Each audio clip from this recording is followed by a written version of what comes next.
Are you ready to break up with work? I broke up with work a long time ago when I realized I was a creative problem solver with great listening skills. I came alive helping people to seek resolution, take action, and make changes. It just gave me chills. Before this, though, I was an account manager at a digital advertising agency. And I was in charge of making sure you all ate more diet cereal. It was really grim. And I just didn't care enough to explain to my client why email subscribers weren't increasing and what tweaks we could make to our latest campaign. I just knew it wasn't for me. Something didn't sit right with my values, and I wanted more. But how did I do this? Well, I took some time to develop the concept of my purpose umbrella. I knew I didn't want to be defined by a set path or route, and I wanted to allow myself the freedom to try, be, and appreciate many things. Today, I want to set you free and help you carve out yours. Why should we do this? Well, our history with work has long been intertwined with our identity and our reason of being. In the past, though, happiness and purpose have been somewhat mediocre bedfellows in pursuit or in advance of profit, power, productivity, and material pleasures. I think with time and technology, we're going through a bit of an evolution. Work and our relationship with it is also going through a metamorphosis. With automation changing and upending different jobs and careers, the social and physical context of work evolving, and we are living longer. Therefore, the opportunities for us to do more than a daily slog are increasing. So I think with all of these tensions, it's important for us to examine a life where value is measured not just by output, but through the doing and the being, where experience and purpose is the end in itself. So, what happens when work is no longer the be-all and end-all? Who will you be, and what will be your purpose umbrella? That's the journey I'm taking you on today. I want to ask you first and foremost, what is strangling your purpose? Before we fly off into Purposeville, we have to first unclip our wings. Whether we're young or old, I feel like purpose is a bit of a slippery sucker. We've been trying our hardest to grasp onto it with no luck. I think that purpose can be defined as a sense of meaning or a sense of goal direction. And in the words of Viktor Frankl, he talks about how we create work, do a good deed, or experience others. I think there are a few areas that have kept us hemmed in and, I guess, ensnared and hidden from our purpose, and those are our actual job roles and titles. As we enter middle age, we become inextricably linked to these titles, and they've kept us small by blinkering our ambitions and our inner calling, and somewhat downplaying our skills and capabilities. From a company perspective, though, they aim to organize and sort you like cattle, and create a remit of everyone else's expectation around what your seniority and expertise is. But if we paused for a second and thought to ourselves, how do we strip back from this? If we stripped back our expectations, I believe that there is something else that's brewing. And I want to get rid of that nasty undertone around that ability for us to have opportunities and possibilities as we grow older. Because after we've had our career and our children, what's supposed to be left? I also think that the young are struggling to pursue their purpose because with the paradox of choice that technology is bringing up, the expectations of parents, the endless Instagram feeds of startup bonanzas and influencers making millions in their PJs, and political and economic uncertainty. Finding purpose is a testing journey. But if we just took a step back and got rid of the titles, got rid of the roles, what puts you in flow? What are you doing? What are you experiencing? Are you embracing the great outdoors? Are you tweaking away with a new invention in your shed? Are you supporting others through change? Who are you in that moment, and what is it that you enjoy about yourself? Conversations like these need to happen at all ages, whether you are 25 and contemplating that job in the city, or perhaps thinking about jetting off to South America with your saxophone instead. They also need to happen if you've spent 30 years as a serial specialist and are ready to try something new with all your vigor and wisdom. Another question we've got to ask ourselves is, who do we want to become? Oftentimes, we pay attention to the actions and the habits that have allowed us to be successful and purposeful in the past. But rarely do we take the time to dissect if these actions are going to propel us and flourish in the future. What got us here won't get us there. And what we need to do is take that time to consciously uncouple from our roles and our titles and create those breakups with those notions around worth and identity. Because after all, work is only 1/4 of our lives, and yet we have let it elbow its way into our bedrooms, our relationships, and for some of us, it's making us pretty ill. I believe that finding ourselves is through a process of experimenting, trialing, testing, really shining a light on those dark corners in your life to see where purpose might be hiding.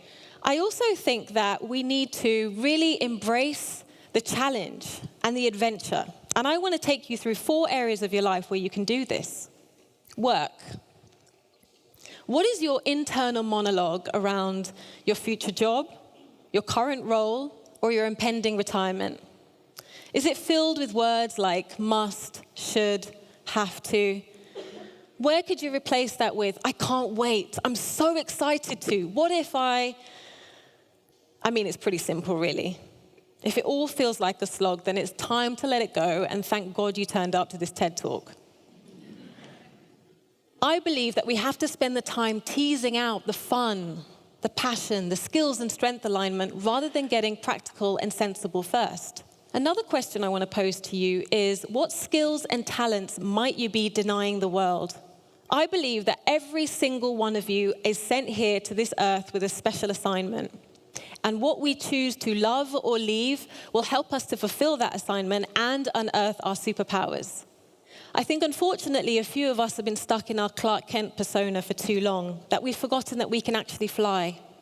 And I believe that we can start to remedy this by choosing some out-of-work indulgences.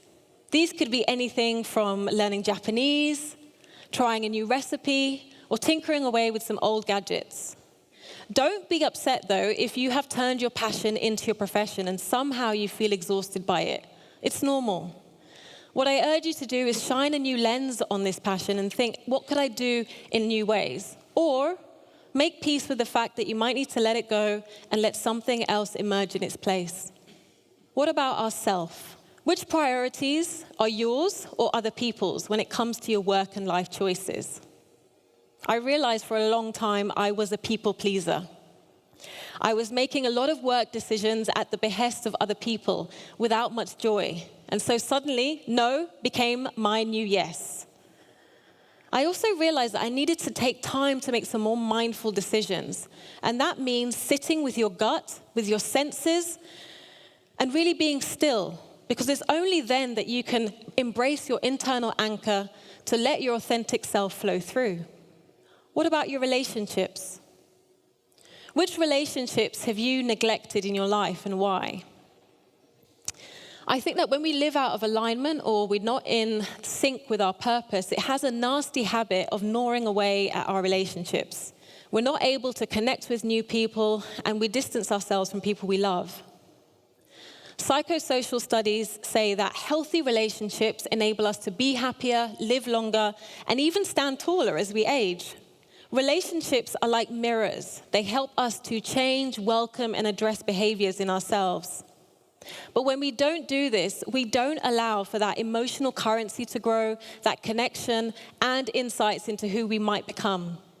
The last area to investigate is very much around the home. How do you wake up and wind down? And what are you doing in the spaces in between the day? I work with a lot of people who are literally just launching themselves into the day and falling dead at night into sleep.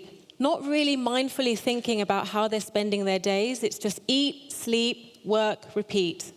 We also need to cultivate the spaces in our homes that allow us to reflect, to ponder, to be idle, to just sit with ourselves, to see what emerges. The last area I want to cover is thinking about how we find that new rhythm for living. As children, we kind of felt our way around, we touched, we explored, and we rebounded from challenges easily. As adults, though, we've become stiff and a bit rigid. We don't dance in the moment anymore, and we don't trust our senses. Stuart Brown is a play psychologist, and he says that play is the stick that stirs the drink or cocktail of life. I'm lucky enough to spend my days helping people to play and dance more, and I help them to create their purpose umbrellas. Your purpose umbrella should be a signature statement about your assignment and should also invite that joie de vivre about who you are, that curiosity, and give you that new rhythm. I want to take you through a few examples right now. I met a beautiful woman who had spent most of her life as a travel photographer. And she had then moved on to become a textile designer. And when she met me, she said, I don't know, I'm interested in cakes. And so her umbrella became visual provocateur as she entered a new career at 63 in patisserie. And now she makes amazing and exquisite creations for corporates, community, and friends and family. Another individual who, at 26, calls himself a joiner of dots in oil and code. Spends his life part working in a tech company and the rest doing amazing commissions on his landscapes and art. Another individual who at 47 decided enough was enough and quit his job as a CFO. He loved music and realized he wasn't creating enough of it, and now spends his days doing that as well as helping people to fall in love with numbers. He is a mixologist of numbers and notes. And what about myself? I am a supporter, fire starter, connector, and happiness consultant. What I am living for and what I am dying for are the same thing. These are the poignant words of Margaret Atwood, and I want you to invite this symmetry into your purpose umbrella, to really think about how your purpose umbrella could be a signature statement of who you are and what you might become.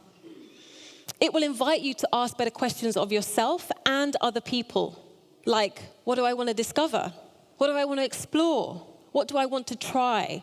How might I soar and serve in new ways? I believe this is a non-negotiable act of love to yourself, when you can consistently align your values, your integrity, and your passions, and allow yourself to reclaim that creative expression and freedom. Don't get me wrong, it's not an easy journey. There might be some ups and downs, but I invite you to go on the iterative, personal, and playful journey that this could be for you. Because when you do it right, you will get the wings to fly, to feel amazing and be happy.